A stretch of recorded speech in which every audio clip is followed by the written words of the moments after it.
Viewtiful Joe Double Trouble is the first Viewtiful Joe game to be on a handheld, and since it's on the DS, you can expect a lot of touchscreen stuff to be thrown in there. Basically, the story follows Joe as he fights this evil army called the Maddow. He has to go through 6 different worlds in this theme park called Movie Land. And he has to use his VFX powers and beat up bad guys and fight a bunch of bosses and get this film back for Captain Blue. So basically, the gameplay is pretty similar to past Viewtiful Joe games, where you'll just fight a bunch of bad guys and use your VFX powers to manipulate the environment, fight bosses, things like that. Since this uses a touchscreen so heavily, there'll be a lot of puzzle solving as opposed to just a lot of button mashing action. And the puzzle solving comes from the 3 different VFX powers that use the DS touchscreen. The 3 VFX powers are slide, scratch, and split. Basically, you just move your finger on the DS touchscreen to manipulate things in the environment. You can also use it for combat a little bit, but for the most part, these touchscreen VFX powers are just there to solve puzzles.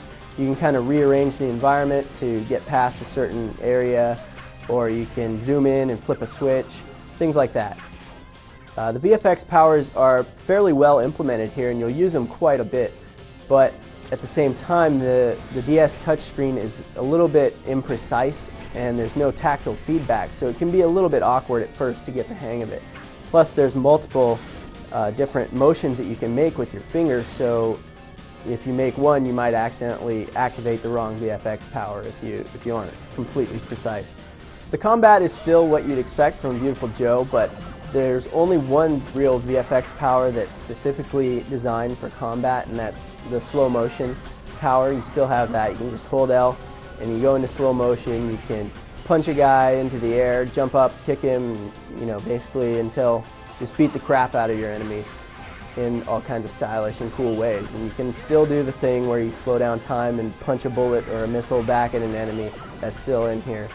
But for the most part, combat really isn't the focus of this game. You'll only fight a couple guys at a time, and while it's still satisfying, it's not quite as involved and as exciting as it was in previous Viewtiful Joe games.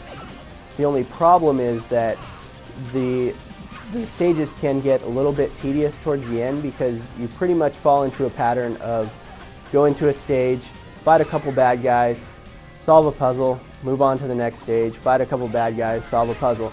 And the puzzles really aren't that difficult to solve because the camera does a fly-through every single time you enter a new stage, so it shows you exactly what you need to do. And also, it tells you exactly what VFX powers to use because there's a little icon that says slide or scratch. And so there's really no challenge in the puzzles, and they kind of get repetitive towards the end. The game is pretty good for people who are die-hard fans of the Viewtiful Joe series, or for people who just want a good side-scrolling action game on DS. It's definitely a good game, but it is pretty short. There are only 6 levels, and as I said, it gets a little bit repetitive towards the end, so you won't be seeing a whole lot of variety here. At the same time, there are multiple difficulty settings, so you can go through and play multiple times, and it'll be a little bit different experience. But for the most part, it's kind of a short game. If you're a Viewtiful Joe fan, you should definitely add this one to your collection because it provides the same kind of fun and action that the Viewtiful Joe series is known for. If you're just looking for an action game on the DS, this is also a pretty good choice, but you might want to rent it first or borrow it from a friend.